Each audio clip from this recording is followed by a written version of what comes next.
अगर सबसे पहले हमने के शुरू कर जाए, हमने के अगर बातचीत कर जाए सिवान लोकसभा सीट पर, तो सिवान लोकसभा में 13 गो उम्मीदवार सारा लोग मिल के रहल ह, जौन में एगो नोटा रहल ह 14 गो।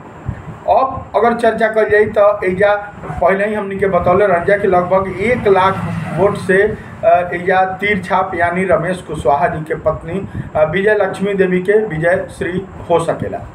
ये बात के लेके तमाम तरह के चर्चा रहे, तमाम लोग कहते रहे कि हिना साहब ए बेरी जीत जाए।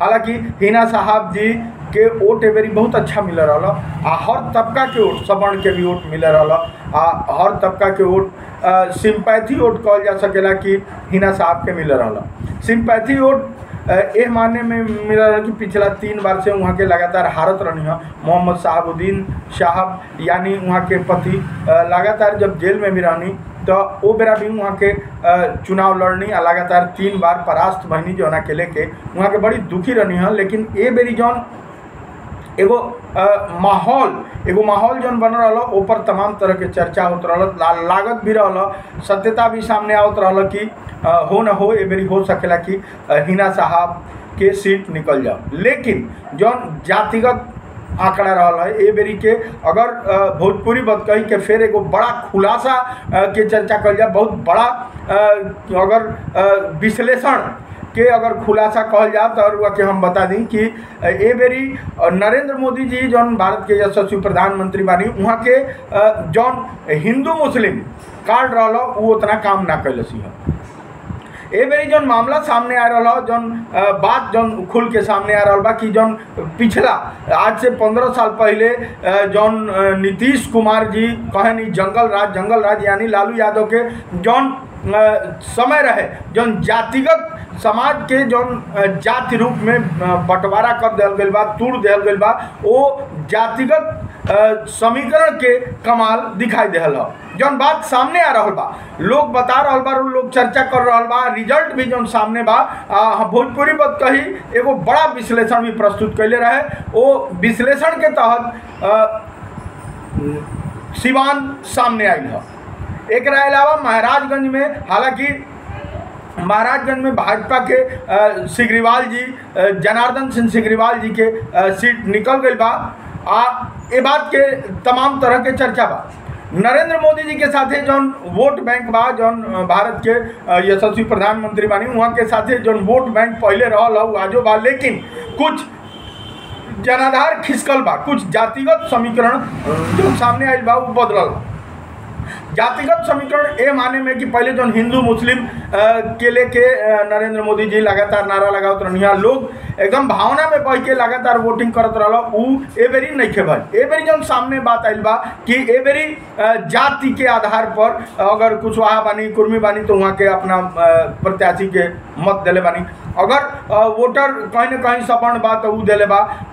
मतलब समाज के जौन गांव गिराव के जौन तोड़ दिया गया बा, लगातार जाति जाति में तोड़ के विभक्त जौन कर दिया गया बा, ओकर लाभ ए बेरी मिलल बा।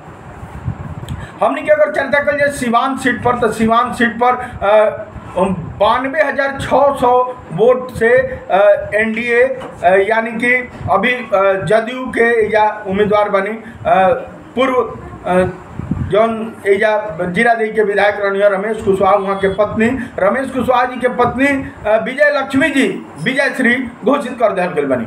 वहाँ के 2 लाख माने 3.25 लाख के आसपास वोट मिलल बा। वही जा 1,73,000 वोट पाके हिना साहब जी 2 नंबर पर बानी। 92,600 वोट लेके विजय श्री जदयू के कैंडिडेट यानी विजय लक्ष्मी जी जीत हासिल कर ले बनी।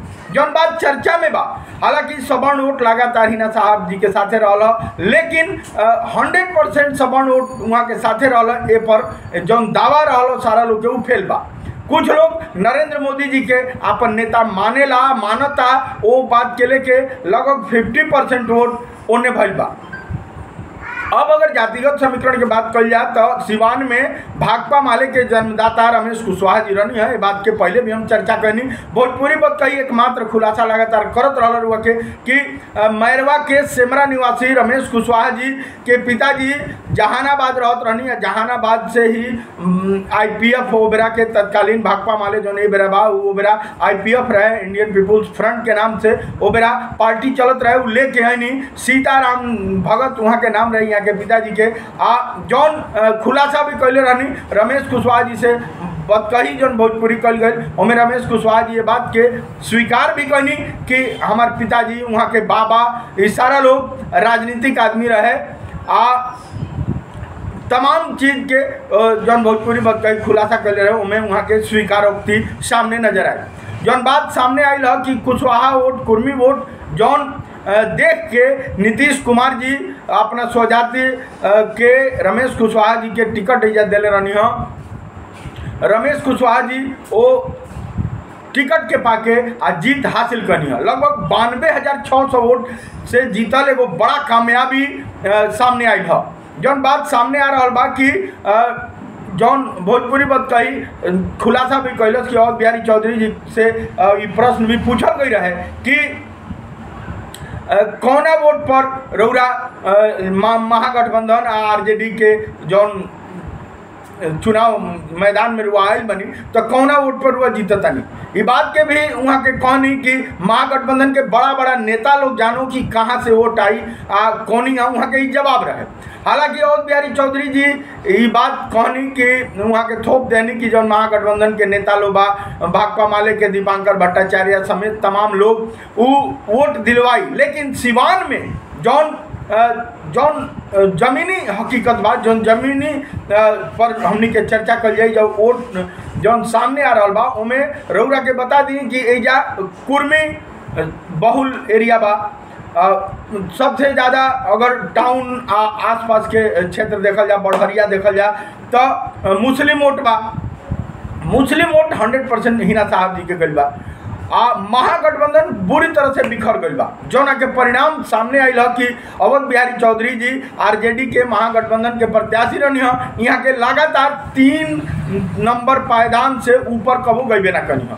पहले शुरुआती दौर अगर मतगणना के हमने के चर्चा कर जाए तो शुरुआती दौर में मतगणना में हिना साहब जी 1 नंबर पर रहनी है निर्दलीय उम्मीदवार होके। लगातार वहाँ के जब सबसे पहले रघुनाथपुर मतगणना भैल वहू जा आगे रहनी है। ओकरा बाद सिवान सदर में वहाँ के आगे रहनी है, बड़हरिया में आगे रहनी है, दरौली में भी वहाँ के मिला जुला चलनी है। लेकिन जब जीरादेई आनी है और अन्य ब्लॉक जब होखे लागल तो वहाँ के पिछड़ गनी है। जदयू नरेंद्र मोदी जी के देख के लोग जन वोट कैले बा सामने आयल मामला जौन सामने आयल कि जदयू उम्मीदवार विजय लक्ष्मी जी के विजयश्री हासिल हो गई। यानी महागठबंधन कहीं न कहीं टूट के बिखर गई। एक बात तो एकदम पक्का कहल जा सकेला कि अगर कोनो भी तरह एन केन प्रकार अगर हिना साहब के RJD यानी महागठबंधन अपन टिकट देले रही तो ई सीट 100% निकल जाए। हालांकि अवध बिहारी चौधरी के 1 लाख से कमे वोट मिलल बा, लगभग 80 से 90 हज़ार के बीच में वोट मिलल बा। लेकिन कहीं ना कहीं जौन निर्दलीय रूप में निर्दलीय उम्मीदवार होके हिना साहब इतना टक्कर देले बनी उ कहीं ना कहीं सरप्लस हुई हो सकेला कि नरेंद्र मोदी जी और नीतीश कुमार जी के ई जौन गठबंधन बा वो कहीं ना कहीं ध्वस्त हो।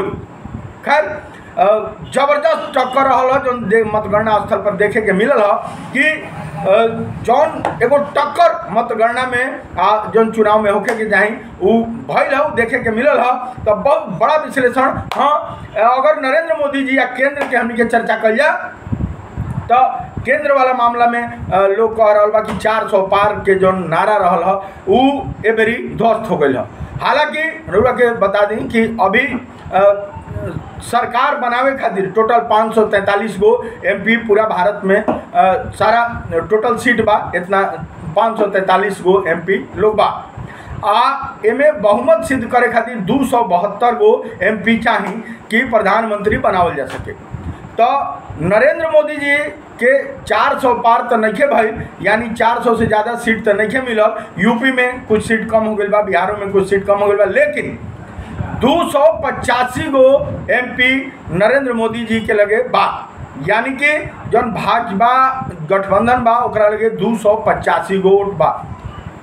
एगो बात पर अगर हमने के चर्चा कल जाए तो 272 गो वोट चाहिए, यानी कि बहुमत से 13 गो MP ज़्यादा नरेंद्र मोदी जी के लगे बा, यानी कि क्लियर हो गई कि भारत के प्रधानमंत्री नरेंद्र मोदी जी ही रहें। अब जौन बात सामने आ रहा बा कि विपक्ष मजबूत रहे के चाहिए, लोकतंत्र में विपक्ष मजबूत रहेला तब विकास होला। ये बात के लेके बड़ा एबेरी गहमा गहमी की स्थिति रही। तो चलिए बना रही भोजपुरी बात कहीं पर फिर रुआ के बता दी कि सिवान के लोकसभा सीट निकल गई बा, जदयू के खाता में जाके सीट चल गई बा, वो जब महाराजगंज भाजपा के खाता में, जबकि छपरा सिग्रीवाल जी जीत गई बनी, सॉरी महाराजगंज सिग्रीवाल जी जीत गई बनी। राजीव प्रताप रूढ़ी जी छपरा में भाजपा के सीट पर काबिज हो गई बनी, जहां रोहिणी आचार्य लालू जी के बेटी रही है वो हार गई बड़ी। मीसा भारती पटना से रामकृपाल यादव जी के हरा के मीसा भारती सांसद हो गई बनी, जबकि वहाँ के राज्यसभा से सांसद रहनी है, 3 साल अभी बचा रहा, ओकरा बावजूद भी वहाँ के जबरदस्ती चुनाव लड़कनी। एगो बात चर्चा सामने रुआ के बता दी, सामने आ रहा बा कि मीसा भारती वो परिवार में, लालू यादव के परिवार में जौन चर्चा हो रहा बा कि एगो सुलझल व्यक्तित्व के नाम है मीसा भारती, जेकर व्यक्तित्व सामने आयल है, यानी जौन जनाधार सामने आयल है, में लोग कह रहा बा कि मीसा भारती MP बने लायक बाड़ी। अगर हमनी के चर्चा कल जा गोपालगंज के, सटल गोपालगंज के, तो एजा सुमन जी चुनाव जीत गई बनी। तो बना रही भोजपुरी बात कही, शेयर करी, सब्सक्राइब करी। अगर अब तक अपना भाषा के चैनल के लोग तक नहीं पहुँचौले तो शेयर करी, ज़्यादा से ज़्यादा अपना माई भाषा के इज्जत सम्मान दी, प्यार दी। जो हमरा के यानी प्रवीण मिश्रा बुलबुल के T series web music company, बड़ा कैसेट कंपनी से सुने नहीं, प्यार देनी वहीं आए भोजपुरी बात कही, यानी ये चैनल के सब्सक्राइब जरूर करें। Love you all of you. फिर और इसने कुछ विशेष विश्लेषण लेके आए, तब तक बना रही, शेयर करी, सब्सक्राइब करी।